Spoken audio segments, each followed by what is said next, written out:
Welcome to another video. So today we are going to discuss Accountancy 4th chapter, that is Dissolution of Partnership Firm. In previous videos we discussed partnership basics, admission of a partner, retirement and death of a partner. So it is our turn to discuss dissolution of a partnership firm. In this chapter we are going to discuss mainly 4 topics. The first one, meaning of dissolution of partnership firm, and the second topic is mode of dissolution, third one settlement of accounts, and the fourth one accounting procedures on dissolution of a firm. First of all, let me tell you, dissolution of partnership firm and dissolution of partnership, both are different. Let's understand the meaning of dissolution of partnership. That means termination of agreement between the partners and reconstituting the firm due to change in profit sharing ratio, admission of a partner,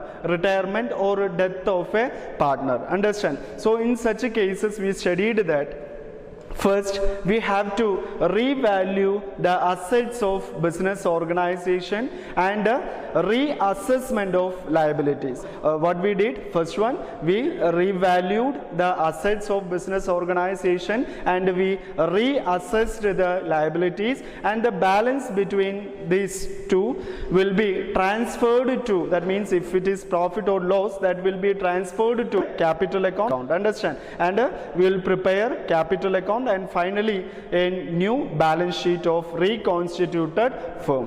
Whereas the meaning of dissolution of partnership firm, when the business of a firm closes down and it comes to an end, that term is known as dissolution of partnership firm. Understand? So when we dissolve a business organization, the assets of a business will be sold and the liabilities are paid off, okay, and the balance, if any, will be utilized for settling the capital account of partners. Understand? Still have doubts? Let us differentiate dissolution of partnership and the dissolution of partnership firm. Dissolution of partnership firm means when the business of a firm closes down and the firm comes to an end. It is termed as a dissolution of partnership firm. Whereas dissolution of partnership means a change in business relation between partners, okay, and a reconstitution takes place due to change in profit sharing ratio, admission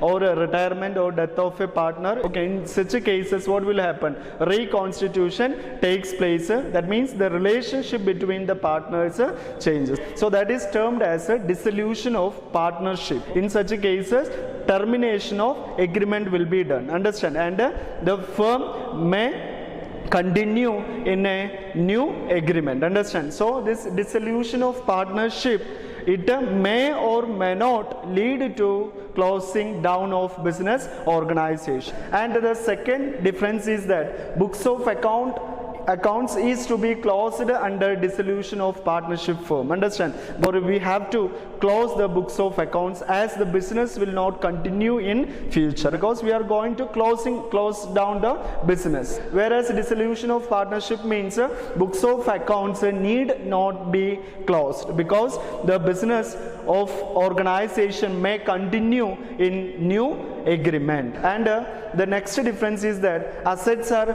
realized and liabilities are paid, and balance, if any, paid to partners in settlement of their account. That means under dissolution of partnership firm, the assets are sold and liabilities are paid off. Here assets are realized. Okay, what is the meaning of realized? That means the assets are being converted into cash. The amount realized from assets will be first utilized to settle the liabilities, and the remaining balance, if any, will be shared or provided or given to partners in their profit sharing ratio. Understand?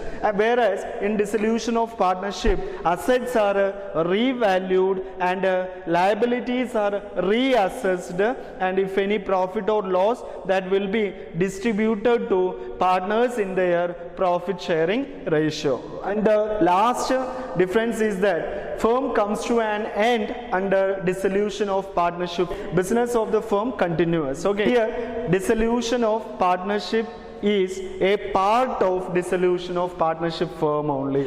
You know the difference between partnership and a partnership firm, yes or no? Partnership means it is the relationship between the partners only, whereas partnership firm means collectively, the partners collectively called as partnership firm. So just to go through the topics, it is one of the important topic in dissolution chapter. So let us discuss mode of dissolution. There are 5 mode of dissolution of partnership firm. First one is by mutual agreement. So a firm may be dissolved when all the partners are agree for its dissolution. Understand? So it deals in section 40 of Indian Partnership Act 1932. Okay. And the next way of dissolution of a firm is compulsory dissolution. A firm has to dissolve when all the partner except one become insolvent. What's the meaning of insolvent? Insolvent means a partner or a person called insolvent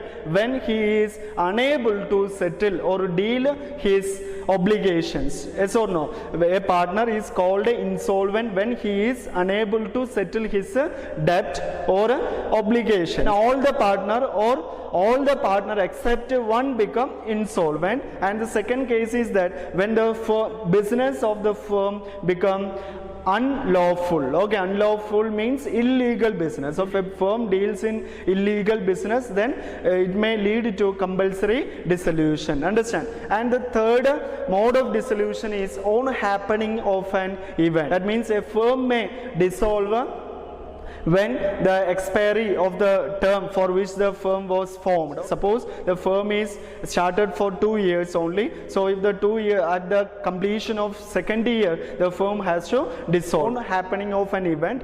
First one, expiry of the term. Second one, on death of a partner. The firm may dissolve on death of a partner. And the third one is that on the adjudication of a partner as insolvent. So next one, by notice. A firm may dissolve.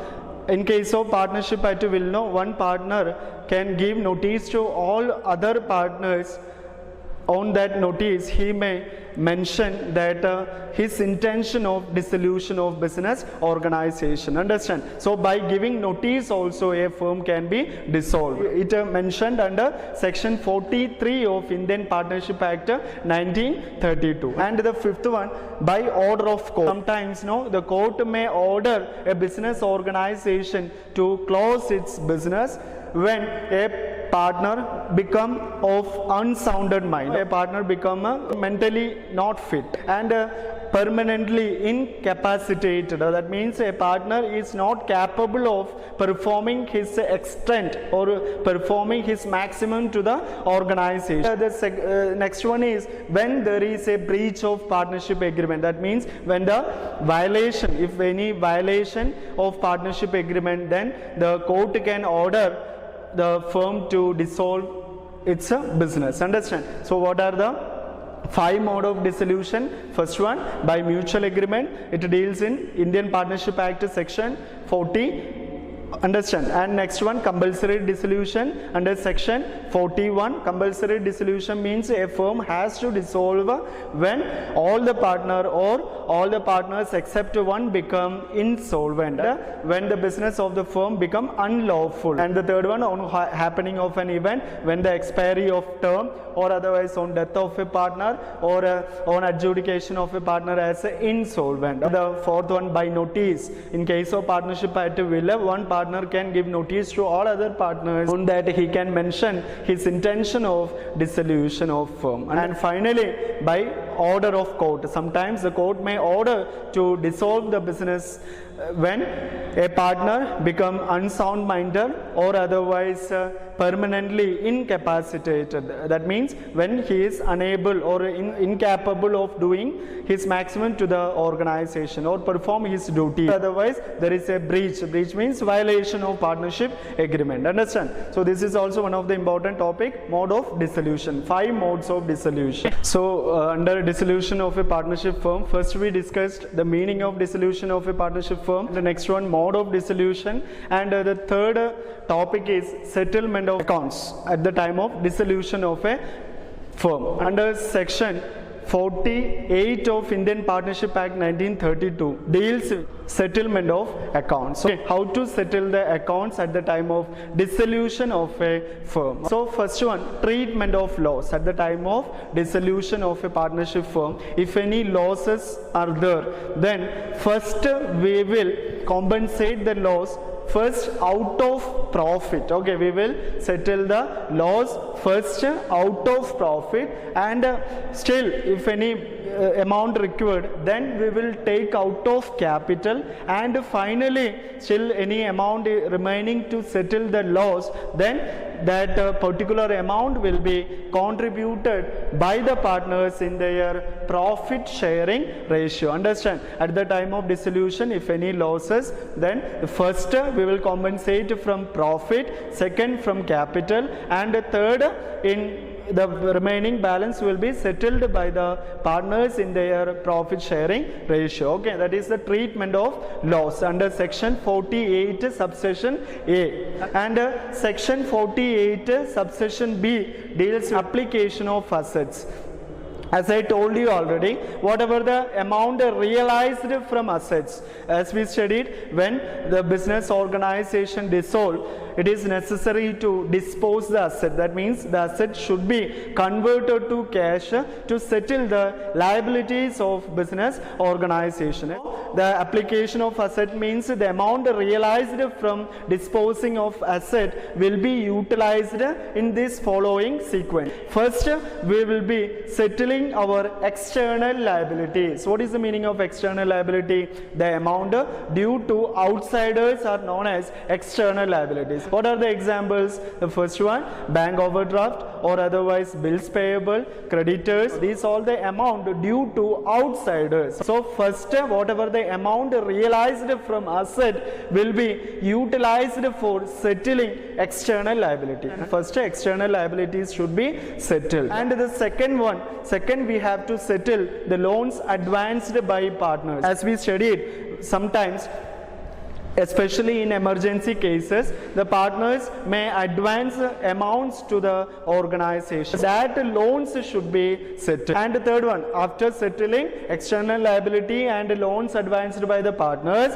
if any amount still remains, then that will be utilized for settling the capital account of partners. That means capitals of partners. Sometimes the firm may follow fixed capital method. So in fixed capital method, we will be preparing two accounts in preparation of capital account. What are the two accounts? Capital account and a current account. So in third cases, when we settle the capital account, if they are following under fixed capital method, and we have to settle a current account balance also. First one, settlement of external liability. Second one, the amount advanced by the partners. That means partners' loans should be settled.